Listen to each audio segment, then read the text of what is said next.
नमस्कार दोस्तों, मेरा नाम राहुल है। तो हम लोग हिंदी क्लास में वर्णमाला टॉपिक पढ़ रहे हैं, जिसके बारे में सामान्य बिंदुओं की चर्चा मैं पिछली क्लास में कर चुका हूं। तो आप पिछली वीडियो वहां से देख लीजिए, ठीक है। अब हम बात करते हैं आगे की क्लास में।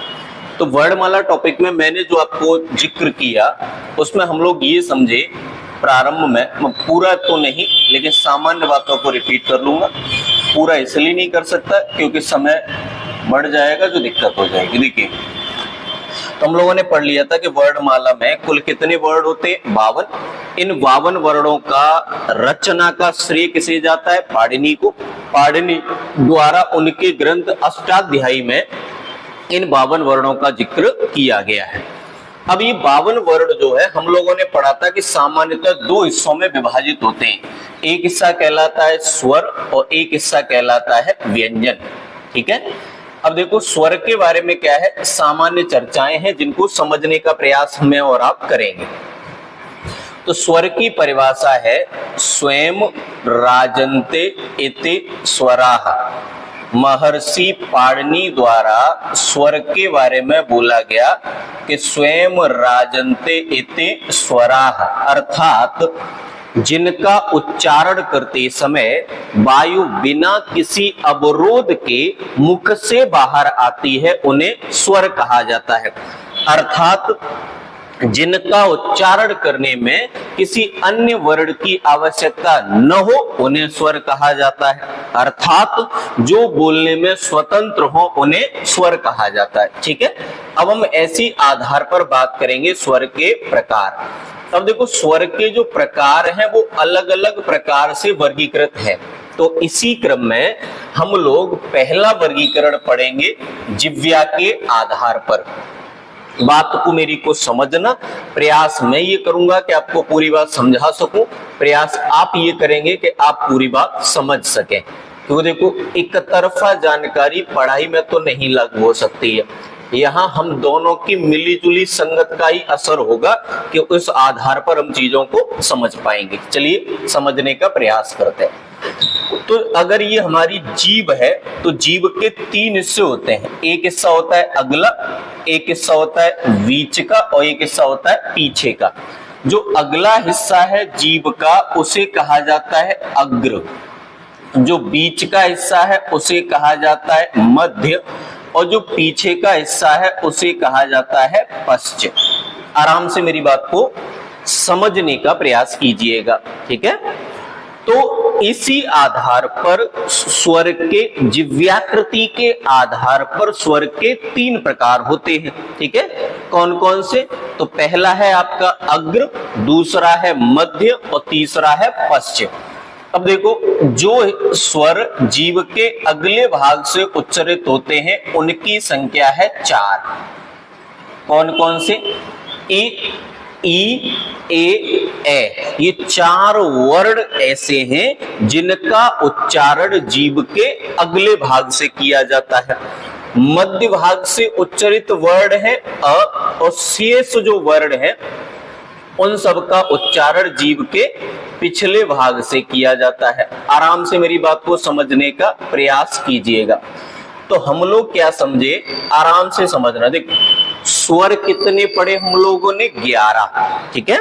उन 11 में से 4 वर्ण ह्रस्व है, 1 वर्ण 4 वर्ण अग्र है, 4 वर्ण अग्र है, 1 वर्ण मध्य है। तो 4 और 1 5, कितने बच गए? 6। तो शेष 6 वर्ण जो बच गए उन्हें हम क्या कहते हैं? पश्च स्वर कहते हैं। तो यहां तक आप समझ गए। जीभ के अगले भाग से उच्चारित अग्र स्वर, मध्य से उच्चारित मध्य स्वर और पीछे से उच्चारित पश्च स्वर। अब देखो, याद करने का तरीका समझते हैं। तो सिंपल याद रखो, अग्र को गलत पढ़ लो, अग्र को थोड़ा सा गलत पढ़ लो और शब्द बना लो अग्रिय। तो अगर अग्र को गलत पढ़ के शब्द बना लिया जाए अग्रिय, तो इस आधार पर स्पष्ट होगा कि अग्रिय मतलब हमने 2 मात्राओं का प्रयोग किया। कौन कौन सी? ए और ए। तो ई और ए ये हो गए अग्र, मध्य में आया अ और बाकी सब हो गए पश्च। एक चीज बहुत आराम से आप मेरी बात समझने का प्रयास करना ताकि मैं आपको डाटा को ठीक से समझा पाऊं कि एक बात अभी भी आपको समझनी है हर बार। देखो हम लोगों ने जब स्वर का वर्गीकरण किया था, मैंने पिछली वीडियो में तो जिक्र किया था पिछली क्लास में कि जो एक और स्वर होता है अ, ठीक है, अ। अब ये जो अ स्वर है ये हम लोगों ने पढ़ा था क्या है, आगत स्वर। तो इसका जिक्र हर बार आ जाया करेगा, लेकिन ये गिनती में नहीं आएगा। जैसे पूछा जाए अ कौन सा स्वर है जिह्वाकृति के आधार पर, तो क्या जवाब देंगे, पश्च स्वर, लेकिन गिनती में नहीं आएगा। ठीक है, ऐसा नहीं होगा कि इनकी संख्या 7 कह दी जाए। उम्मीद है आपको ये बात समझ में आई होगी। चलिए दूसरा वर्गीकरण है मुखाकृति के आधार पर। अब देखो जिह्वाकृति के आधार पर स्वर के कितने प्रकार है, 3। ऐसे ही मुखाकृति के आधार पर स्वर के कितने प्रकार होते हैं, 4। बात को बहुत आराम से समझने का प्रयास करेंगे मैं और आप दोनों लोग। ठीक है, देखिए तो मुखाकृति के आधार पर सबसे पहला जो वर्गीकरण है वह है समृत स्वर। और ये देखो ये वाला पोर्शन बहुत ठीक ठाक लेवल पे पूछा जाता परीक्षा में, मतलब बहुत बार रिपीट हुआ है ये। ठीक है, हाँ देखिए तो मुखाकृति के आधार पर सबसे पहला होता है समृत स्वर, दूसरा अर्ध समृत, तीसरा विव्रत और चौथा अर्ध विव्रत। ठीक है, समृत, अर्ध समृत, विव्रत, अर्ध विव्रत। ठीक, आपको ये बात यहां तक समझ में आई होगी। चलिए बढ़िया आगे की बात करते हैं। अब समझना, देखो समृत क्या होता है, जिनके उच्चारण में मुख कम खुले, जिन वर्णों के उच्चारण में मुख कम खुले उन्हें कहा जाता है समृत। कौन कौन से होते, 4 वर्ड इ ई उ ऊ। कौन कौन से, 4 वर्ड इ ई उ ऊ। अग्र स्वर कौन कौन से थे, इ ई ए। और समृत कौन कौन से, इ ई उ ऊ। ठीक है, ये 4 वर्ड ई और उ ये कहलाते हैं भैया समृत स्वर। ठीक है, अब अर्ध समृत, जिनके उच्चारण में मुख समृत से थोड़ा अधिक खुले, समृत से थोड़ा अधिक खुलता है। ठीक है ना, समृत में मुख कम खुलता है, अर्ध समृत में समृत से थोड़ा अधिक खुलता है। कौन कौन है, 2 वर्ड ए और ओ। ए और ओ, छोटी ए छोटा ओ, ये कहलाते अर्ध समृत। फिर आता है विव्रत। विव्रत अर्थात अधिक मुंह खुल जाए, अधिक मतलब पूरा मुंह खुल जाए। तो देखो क्या है ना, डॉक्टर जब जब हमारे मुख का परीक्षण करता है तो वह हमेशा कहता है आ वर्ण का उच्चारण करने के लिए। कारण क्या है, आ वर्ण के उच्चारण में मुख पूर्णतः खुल जाता है। तो विव्रत कौन सा है, जिसको, विव्रत कौन सा है, जिसके उच्चारण में मुख पूर्णतः खुल जाए उसे कहते हैं विव्रत। तो विव्रत स्वर कितने, 1। समझना, अब देखो समृत कितने, 4, अर्ध समृत 2, विव्रत 1। ऐसे करके याद रखो, 4, 4 का आधा 2 और 2 का आधा 1। अब देखो 4 और 2 6 और 1 7। तो अगर संख्या की बात करोगे तो अर्ध समृतों की संख्या कितनी हो जाएगी, 4, क्योंकि टोटल स्वर कितने होते हैं, 11। समझ गए मेरी बात, ठीक है। जिह्वाकृति के आधार पर 3, अग्र, मध्य, पश्च। अग्र में आते हैं ई ए, मध्य में अ, बाकी सब पश्च में। ओष्ठाकृति के आधार पर 4 प्रकार, समृत, अर्ध समृत, विव्रत, अर्ध विव्रत। समृत में आ जाते हैं 4 वर्ड ई ओ ऊ। अर्ध समृत में 2 वर्ड, छोटी ए छोटा ओ, ए ओ। फिर आ जाता है विव्रत, बड़ा आ, विव्रत आ। ठीक है, बाकी रह गए सो अर्ध विव्रत। ठीक है, उम्मीद है आपको ये वाली बात भी समझ में आई होगी। चलिए अगला वर्गीकरण है ओष्ठाकृति के आधार पर। बात को मेरी को समझना बड़ी शांति से, ताकि मैं आपको पूरा डाटा ठीक से समझा सकूं। ओष्ठाकृति के आधार पर स्वर के 2 प्रकार है, वृत्ताकार, इन्हीं को एक और नाम दिया जाता है वर्तुल। वृत्ताकार और इन्हीं को एक और नाम दिया जाता है वर्तुल।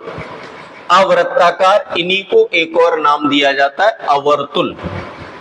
ठीक है, ध्यान रखना कहीं कहीं आपको अवृत्ताकार की जगह अवर्तुल बोल दिया जाएगा, तो क्या आप बता पाएंगे? बिल्कुल बता पाएंगे, क्यों नहीं बता पाएंगे? देखो अब वृत्ताकार कौन से? जिनको बोलते समय ओष्ठाकृति यानी ओठ का आकार गोल हो जाए, तो ऐसे वर्ण बताओ जिनको बोलते समय ओठों का आकार गोल हो जाए। तो ऐसे वर्णों की संख्या 4 है। कौन कौन से? उ ओ ओ, ये चारों वर्ण कहलाते हैं वृत्ताकार। बाकी जो रह गए शेष जो भी रह गए वे सब कहलाते हैं अवृत्ताकार। तो सीधी बात दिमाग में रखनी। देखो क्या होता है ना, अगर आपको 3 रास्ते, एक तिराहे पर आप खड़े हो और आपको बोल दिया जाए उनमें से तीनों के मार्ग हो A, B, C, है ना, और आपको बोल दिया जाए कि बी मार्ग और सी मार्ग का उपयोग नहीं करना है, तो कौन से का कीजिएगा? ए मार्ग का। सामान्य बात है। तो जब 2 तर्क दिए जाएं तो एक याद करो, बचा हुआ तो रह गया, ठीक है। जैसे जिह्वाकृति के आधार पर अग्र और मध्य याद कर लो, ओष्ठाकृति के आधार पर संवृत, अर्ध संवृत, विव्रत याद कर लो, मुखाकृति के आधार पर संवृत, अर्ध संवृत, विव्रत याद कर लो, ओष्ठाकृति के आधार पर केवल वृत्ताकार या वर्तुल याद कर लो, बाकी तो रह गए सो अवर्तुल। ठीक है, उम्मीद है आपको ये बात यहां तक समझ में आ गई होगी। चलिए अब हम बात करेंगे आगे का पोर्शन। तो हम लोग यहां से समझ गए कि जिन्हें वृत्ताकार कहा जाता है उन्हें ही कहा जाता है वर्तुल, और वृत्ताकार अर्थात वर्तुल स्वरों की संख्या कितनी है? 4 है। कौन कौन से? उ ओ बाकी सब क्या है? अवर्तुल है। चलिए धन्यवाद, यहां तक के लिए। आगे की बात हम लोग शुरू करते हैं। इसके बाद अगला जो वर्गीकरण है वो है उच्चारण में लगने वाले समय के आधार पर। अब देखो यहां एक चीज आपको मेरी बात को बड़े विस्तार से समझने का प्रयास करना है। ठीक, उच्चारण में लगने वाले समय के आधार पर मूलतः स्वर के 2 प्रकार होते हैं, लेकिन अगर पूछे कि उच्चारण में लगने वाले समय के आधार पर स्वर के कितने प्रकार है तो 3 बताने। ठीक है, मूलतः 2 होते हैं, लेकिन एक और प्रयोग प्रासंगिक है तो उसको भी लेके चलना पड़ता है, इसलिए 3 बताना है। कौन कौन से? देखो, एक होता है ह्रस्व, एक होता है दीर्घ और एक होता है प्लुत। मेरी बात आप यहाँ पे थोड़ा शांति से समझने का प्रयास करना, ताकि मैं आपको पूरी बात बहुत अच्छे तरीके से समझा पाऊं। देखो ह्रस्व, ठीक है, ह्रस्व अर्थात एक मात्रा का समय, जिन वर्णों के उच्चारण में एक मात्रा का समय अर्थात सबसे कम समय लगता है, जिन वर्णों के उच्चारण में सबसे कम समय लगता है उन्हें कहा जाता है ह्रस्व, और जिनके उच्चारण में एक मात्रा से अधिक समय लगता है उन्हें कहा जाता है दीर्घ। तो ह्रस्व कौन से? जिनके उच्चारण में सबसे कम समय लगे।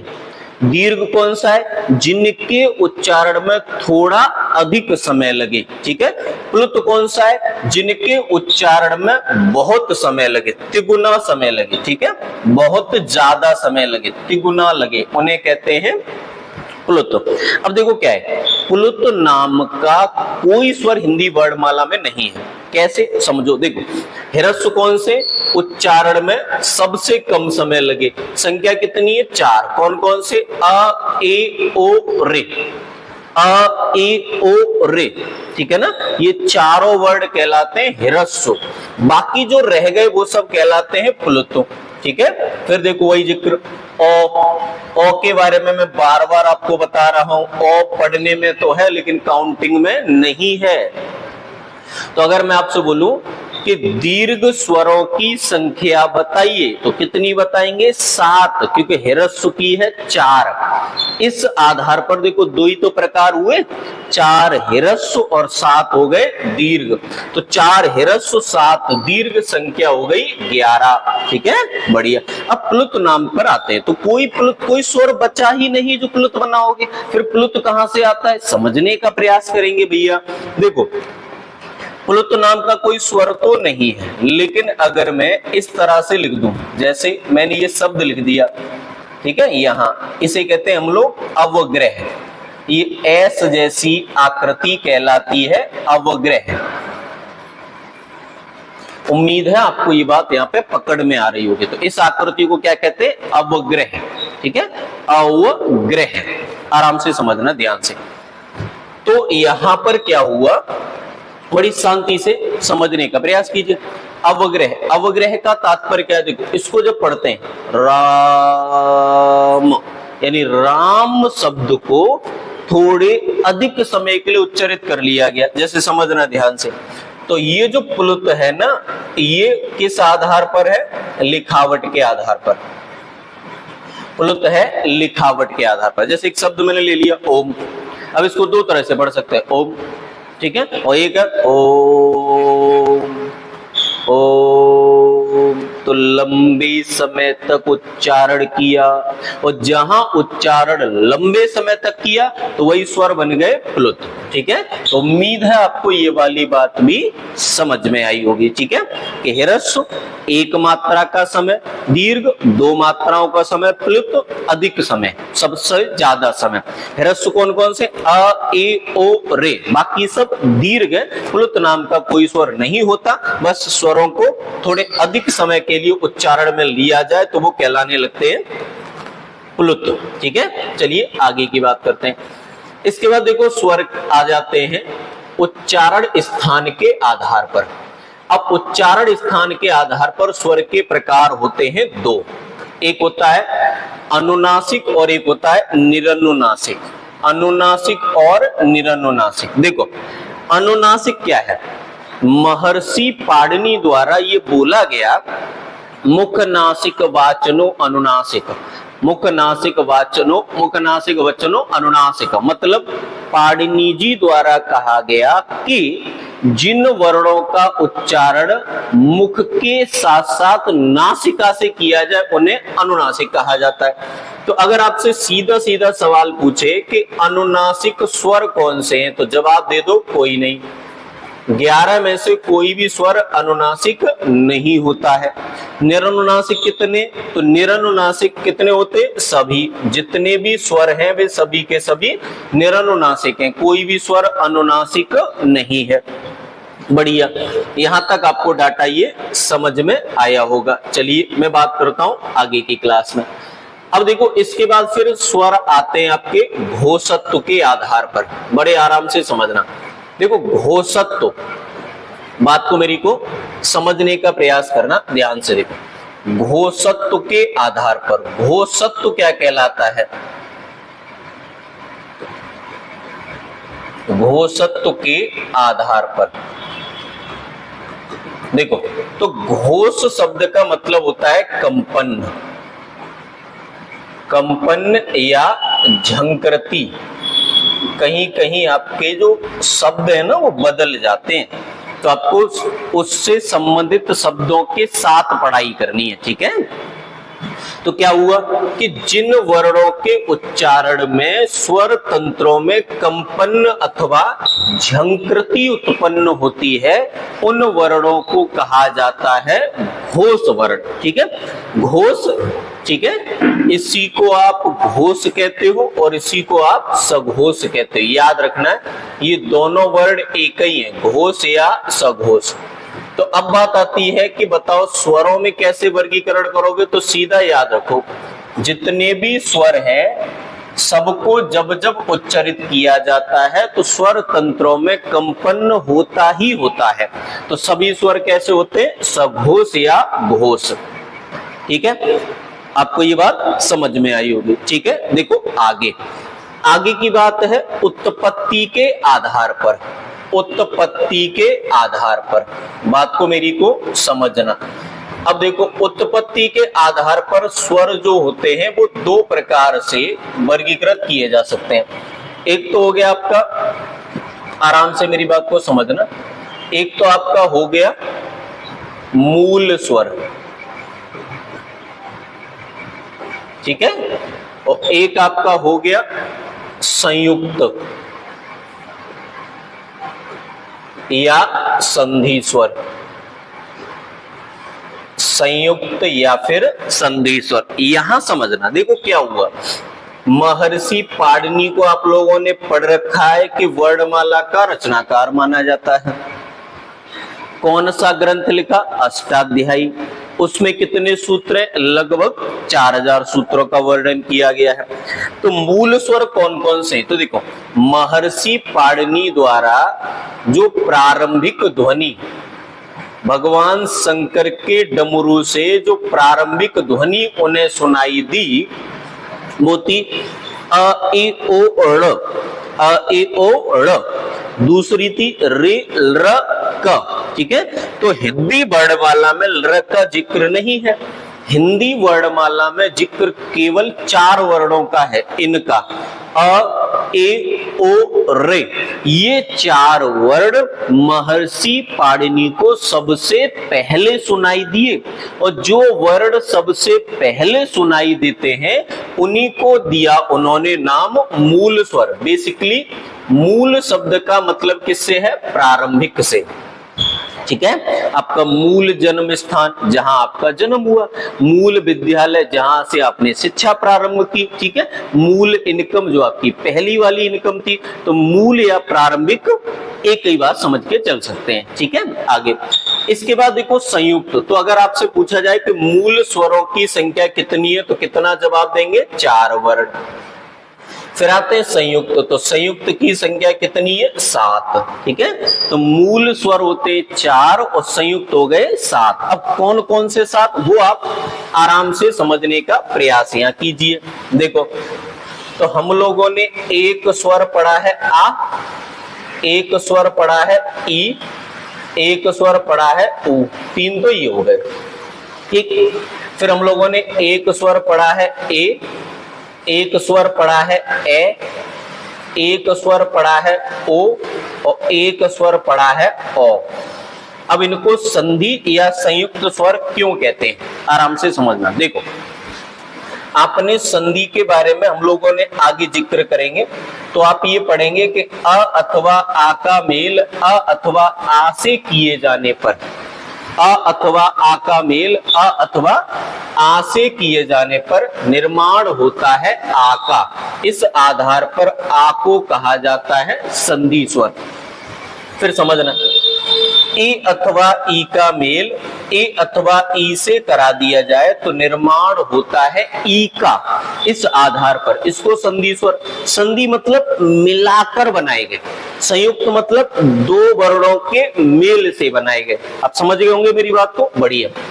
जैसे ऊ है, तो ऊ क्या है? ओ और ओ का जिक्र है, ठीक है। यहां मेरा तात्पर्य समझते जाना, उ अथवा उ, मैं लिख नहीं रहा हूं, लेकिन यहाँ दोनों ही वर्णों से लेना देना है। क्योंकि संधि में जब आप पढ़ोगे ना, तो वहां ये नहीं होगा कि छोटे अ का मेल छोटे अ से ही हो, ठीक है। अ अथवा आ का मेल अ अथवा आ से हो। अब देखो, समझो, यहाँ पे आ जाओ। ए के बारे में क्या जिक्र है? तो देखो भैया, आ का मेल अगर इस से अथवा ई से करा दोगे ए बनता है। यहाँ अ अथवा आ का मेल ए अथवा ए से करा दोगे ए बनता है। यहाँ पे अ अथवा आ का मेल ओ से करा दोगे ओ बनता है। और यहाँ अ अथवा आ का मेल ओ अथवा ओ से करा दोगे तो ओ बनता है। तो ये संधि स्वर क्यों कहलाए? क्योंकि ये अन्य वर्णों के मेल से बनते हैं, ठीक है। जैसे महर्षि पाणिनि द्वारा यहाँ पे ये बात बोली है, महर्षि पाणिनि ने जब ल का जिक्र किया है तो रि और ल दोनों को समुच्चरित वर्ण माना है, ठीक है। इसका जिक्र मैं अभी इसी क्लास में आगे करूंगा, समझना मेरी बात को ध्यान से, समझ गए।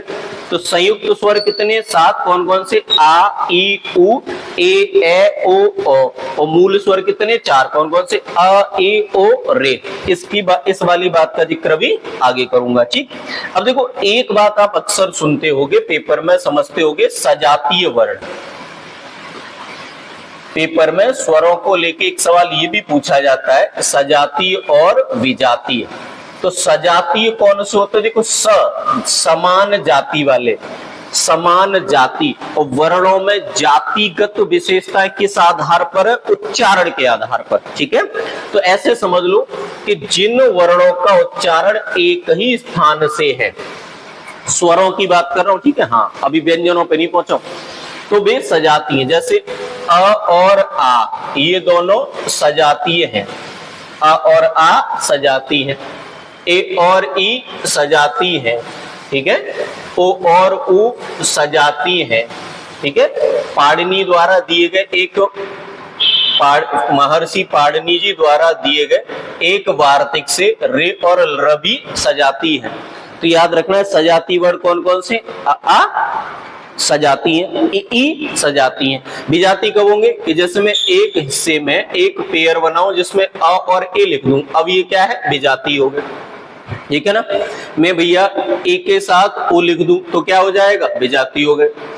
ए के साथ ओ लिख दूं तो क्या हो जाएगा, विजाती हो गए। तो आप समझ गए होंगे, सजातीय मतलब समान आकृतियों वाले वर्ड, ऐसे कह सकते हो, ध्वनियां या फिर आकृतियां। विजातीय मतलब असमान आकृतियों वाले वर्ड। जिनकी आकृतियां समान नहीं है वो विजाती है, और जिनकी आकृतियां समान है वो सजाती है, ठीक है। उम्मीद है आपको ये वाली बात भी यहां तक समझ में आ गई होगी। क्लियर, चलिए आगे बढ़ते हैं। अब देखो, मैंने इस पूरी वीडियो में जिक्र किया है स्वर और स्वर के वर्गीकरण के बारे में, ठीक है। तो आज की क्लास यहीं तक रखते हैं, इससे आगे हम लोग बात करेंगे व्यंजन के बारे में अगली क्लास में। तब तक आप इस वीडियो को देख लीजिए, ठीक से देख लीजिए और डाटा को याद करने का प्रयास कीजिए, ठीक है। टालना सबसे बुरी बीमारी है, तो जो भी देखना है उसको प्रयास करना है याद करने का, क्योंकि लिखा हुआ सब है किताबों में, एक में नहीं होगा, चार में मिलेगा। तो उम्मीद है आपको ये बात समझ में